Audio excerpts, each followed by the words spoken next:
செங்கோட்டையன் கூட சில நபர்கள் சென்றிருக்கலாம். அதற்கு நாங்கள் பொறுப்பல்ல.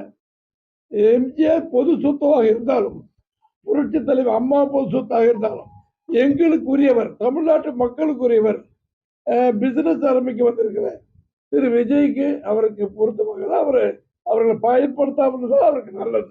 இப்ப வரை தற்போது வரை 30% வாக்கு இருக்குன்னு சொல்லி சொல்றாங்க. எனக்கு எங்களுக்கு திமுகவுக்கும் டிவிகேவுக்கும் தான் போட்டி 30% வாக்கு. அதான் நான் இப்பதான் வரேன். சொல்லுங்க. டிஎம்கே டிவிகேவுக்கு தான் போட்டி, எங்களுக்கு 30% வாக்கு இருக்கு, நாங்க கண்டிப்பா ஜெயிப்போம்னு சொல்றாங்க விஜய். அதாங்க இப்ப அண்ணா திமுக இருக்கிற வாக்கு சதவீதம், திமுகவுக்கு இருக்கிற வாக்கு சதவீதம் எந்த வகையில குறைஞ்சதில்லை. 32 வருடம் இந்த நாட்டை ஆண்டவர்கள் அண்ணா திமுக. அதே போல ஆண்டு கொண்டிருப்பது திமுக. என்ன சக்தி இருக்குங்கிறது எல்லாருக்கும் தெரியும். இவர் கையை மூடி வச்சிருக்கார், திறந்துட்டார், கையில ஒண்ணுமே இல்லை.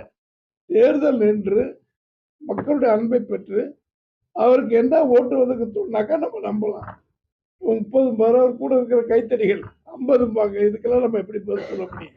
வீட்டுக்கு ஒரு ஓட்டு எனக்கு அப்படிங்கிற மாதிரி விழுங்க. சின்ன பிள்ளைங்க, பள்ளிக்கூடம் போகிற பிள்ளைங்கெல்லாம் ஒரு ஓட்டு வச்சிருக்கு. யாரை கேட்டாலும் அஜித்தை சொல்லுவாங்க, விஜய் சொல்லுவாங்க, நம்ம சிரிப்பு நடிகர் சூரிய சொல்லுவாங்க. அவங்க ஓட்டெல்லாம் போட முடியாது. 18 வயசுக்கு மேலே போடுறவங்க தான் போட முடியும். ஆனால் அவர் குறிப்பு சொல்லும்போது 18 வயதுக்கு மேலே உள்ளவர்கள் எனக்கு வீட்டில் இருக்காங்க சொல்ல சொல்லுங்க.